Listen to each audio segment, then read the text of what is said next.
Kumusta mga kasaliksik? Isang panibagong alarma ang gumulantang sa seguridad ng Estados Unidos matapos arestuhin ng Federal Bureau of Investigation ang dalawang Chinese nationals na sinasabing nagtangkang magpuslit ng mapanganib na pathogen papasok ng bansa. Ayon sa ulat, ang tangunahing sangkot ay isang babaeng nagtatrabaho sa isang laboratorio ng University of Michigan, habang ang kanyang nobyo ay isang researcher din sa isang unibersidad sa China. Ang pathogen na kanilang tangkang ipasok ay may potensyal na sirain hindi lamang ang supply ng pagkain ng Amerika, kundi pati na rin ang kalusugan ng mamamayan at mga hayop. Ang nasabing babae, si Yuqing Jian, ay naaresto matapos mahuli sa tangkang pagpasok ng isang biological fungus na tinatawag na Fusarium graminearum, isang kilalang agro-terrorism agent. Ayon sa mga eksperto, ang fungus na ito ay nagdudulot ng sakit na tinatawag na head blight, na pangunahing tumatama sa mga pananim tulad ng trigo, mais, palay at barley. Ang naturang sakit ay nagdudulot ng malawakang pagkalugi sa sektor ng agrikultura at may direktang epekto rin sa kalusugan ng mga tao at hayop, kabilang na ang pagsusuka, pinsala sa atay at mga problemang reproductive. Isiniwalat rin sa investigasyon na may matibay na ugnayan si Jian sa Chinese Communist Party. Sa kanyang cellphone, natagpuan ng mga otoridad ang isang pahayag na tahasang nagpapatunay ng kanyang katapatan sa CCP. Bukod dito, sinasabing nakatanggap siya ng pondo mula sa pamahalaan ng China para sa pananaliksik kaugnay sa pathogen na ito habang siya ay nasa China pa. Ang kanyang kasintahan, si Zhu Yanglu, ay may kahalintulad ding papel. Si Lu ay nagsagawa ng pananaliksik sa parehong pathogen habang nagtatrabaho sa isang unibersidad sa China at sinabing may intensyon din siyang magsagawa ng mga eksperimento sa University of Michigan kung saan naroroon si Jian. Sa mga ebidensyang nakalap, lumalabas na premeditated o planado ang buong operasyon. Ginamit ni Lu ang kanyang mga sapatos bilang taguan ng pathogen sa pagsubok na makalusot sa mga otoridad sa Detroit Metropolitan Airport. Isinalpak umano ang fungus sa ilalim ng swelas ng sapatos na may layuning hindi ito madetect ng Transportation Security Administration. Bukod pa rito, may mga mensahe sa WeChat na nagpapakita ng detalyadong talakayan sa pagitan ni Jian at Liu kung paanong maipapasok ang pathogen sa bansa. Sa isa sa mga chat, itinuturo ni Jian kung paano ilalagay ang substance sa loob ng maraming pares ng sapatos at kung paano nila ito nailusot noon sa parehong airport. Hindi ito ang unang beses na nagtangka si Jian na magpuslit ng pathogen. Sa isang naunang insidente, pinadala raw ng isang third party mula sa China ang pathogen sa kanya gamit ang United States Postal Service. Ayon sa arrest affidavit, itinago ang biological sample sa loob ng isang Ziploc bag na isiniksik naman sa gitna ng isang makapal na statistics book, isang paraan na mahirap matunton ng mga customs officer kung hindi masusing isinasagawa ang inspeksyon. Ang pinakahuling pagtatangkang ito ng smuggling ay naganap noong Hulyo ng taong 2024. Dumating si Leo sa Estados Unidos gamit ang tourist visa at sinabing layunin niyang umisita lamang sa kanyang nobya. Ngunit dahil na-flag ng US Customs and Border Protection ang kanyang pagdating, agad siyang isinailalim sa masusing pag-iinspeksyon. Sa kanyang bag, nadiskubre ang mga ebidensya na tumutugma sa biological materials na nabanggit sa intelligence report. Nang una siyang tanungin, mariin niyang itinanggi na alam niyang may laman ang kanyang bagahe. Ngunit sa kalaunan, umamin din si Le na sadyang isinilid niya ang mga ito bilang bahagi ng kanilang pananaliksik. Inilahad rin niya na plano nilang gamitin ang laboratorio ng University of Michigan upang pag-aralan ang nasabing fungus. Sa kanyang pahayag, binanggit niyang may mga araw na bukas ang lab at maaari niyang gamitin ito sa ilalim ng pangaong pananaliksik. Ang ganitong klasing pahayag ay lalong nagpatingkad ng pangamba ng mga otoridad hinggil sa aktibong operasyon ng China para sirain ang integridad ng mga institusyong pang-agham sa Amerika. Pareho ngayong nahaharap sa mga kasong conspiracy, smuggling of goods, false statements sa immigration at visa fraud sina Jian at Le. Ngunit habang hawak na ng mga awtoridad si Gian sa ilalim ng US legal system, si Liu ay agad na na-deport pabalik ng China matapos ang kanyang pag-amin. Dahil walang umiiral na extradition treaty sa pagitan ng China at Estados Unidos, malabo na maibalik pa si Liu upang humarap sa kasong kriminal sa Korte ng Amerika. Ang insidenteng ito ay nagsisilbing isang malupit na paalala kung gaano kalawak at kalalim ang operasyon ng Chinese Communist Party sa labas ng kanilang bansa. Ayon sa opisyal ng FBI na si Kash Patel, malinaw ang layunin ng CCP, sirain ang pundasyon ng agrikultura ng Amerika at kung maaari, gamitin ang mga espiya upang mangalap ng sensitibong impormasyon mula sa loob ng mga institusyong pang-agham at pang-edukasyon. Sa kasong ito, ginamit ang sistema ng edukasyon upang makapasok ang mga operatiba at inabuso ang pananalig ng Amerika sa internasyonal na kooperasyon sa agham. Habang patuloy na umuusad ang investigasyon, kinukwestiyon ngayon ng mga mamamayan at mga mambabatas ang seguridad ng mga akademikong institusyon sa bansa. Nanawagan ang ilan sa mas mahigpit na screening sa mga dayuhang estudyante at researchers, lalo na sa mga may koneksyon sa gobyerno ng China. Ang kasong Gian Liu ay hindi lamang isang isolated incident. Ito ay bahagi ng mas malawak na estratehiya na kailangan pagtuunan ng seryosong atensyon ng pamahalaan at intelligence community. Sa patuloy na paglalantad ng mga operasyon ng Chinese Communist Party, CCP, sa loob ng Estados Unidos, unti-unting lumilinaw ang larawan ng mas sistematikong paniniktik at pakikialam ng Beijing sa mga institusyong Amerikano gamit ang estudyanteng Chino bilang front. Ang kaso ni Yu Qingyan at Su Yanglu ay isa lamang sa mga patunay na ang sistema ng student visa ay unti-unti nang nagiging daluyan ng mga aktibidad na may kaugnayan sa espiya, pananaliksik na may masamang layunin at direktang impluensya ng isang dayuhang kapangyarihan sa loob ng mga universidad ng Amerika. Sa pagsisiyasat na isinagawa ng FBI, nabunyag na hindi lamang si Gian at Liu ang mga Chinese nationals na sangkot sa mga kahina-hinalang aktibidad habang naka-enroll o nagtatrabaho sa mga universidad sa US. Isa sa mga pinakakontrobersyal na kaso na lumutang ay ang kay Guo Haang, isang dating estudyante ng University of Michigan.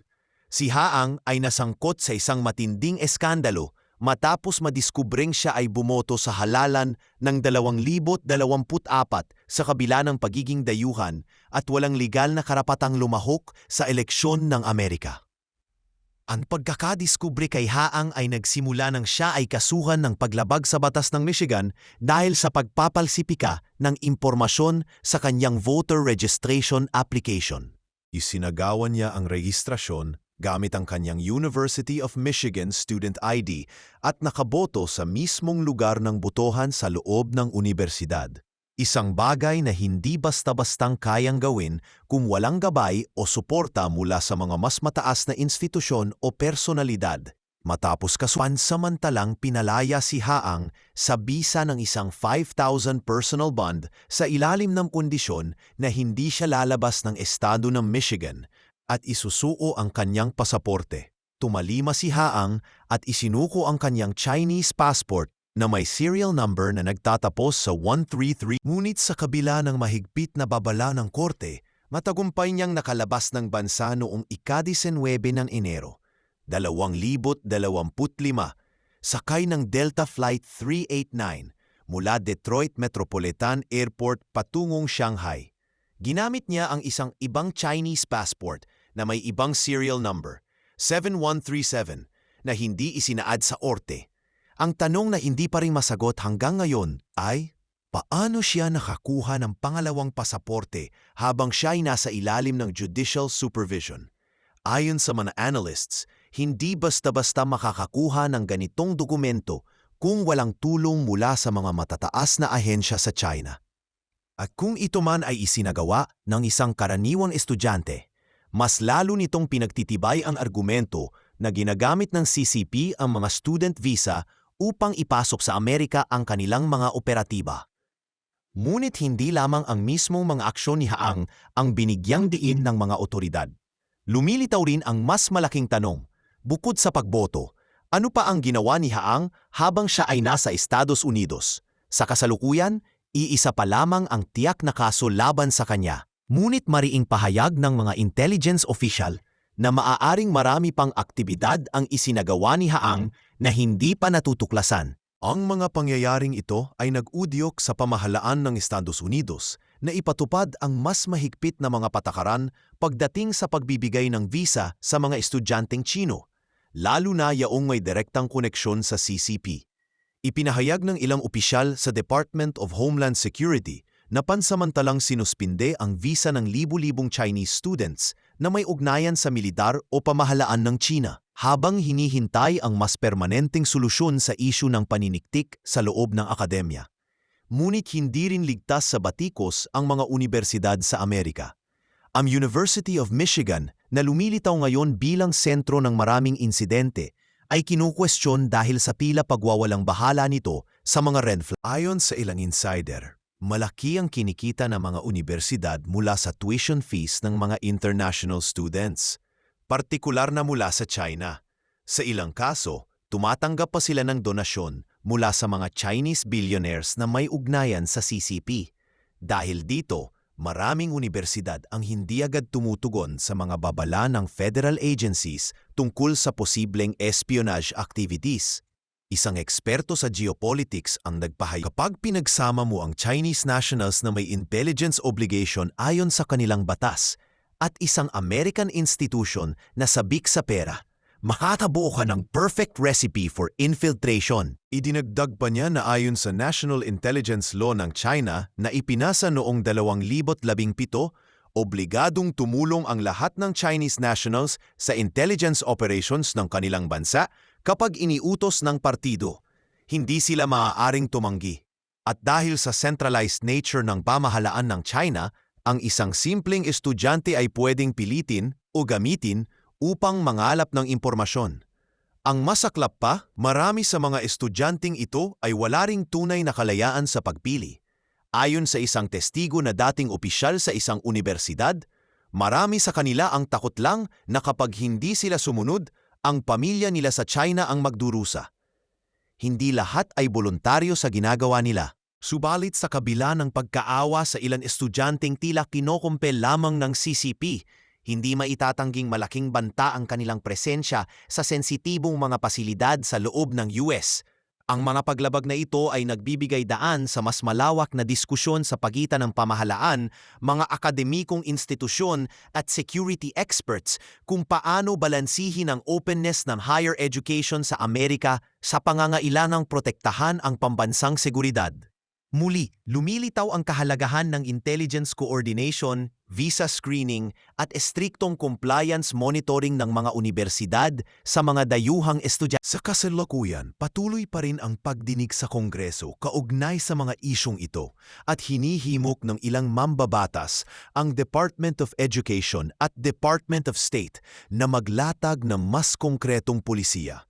Kung mananatiling bukas ang pinto para sa mga estudyanteng may koneksyon sa mga tayurang intelligence operations, maaaring hindi na lang agrikultura ang puntiryang masisira, kundi mismong sistema ng edukasyon at demokrasya ng Amerika. Habang patuloy na humaharap ang Estados Unidos sa mga epekto ng pandemya na kumitil ng milyon-milyong buhay sa buong mundo, mas lalong umiigting ang panawagan ng ilang mga opisyal at eksperto na papanagutin ang bansang China.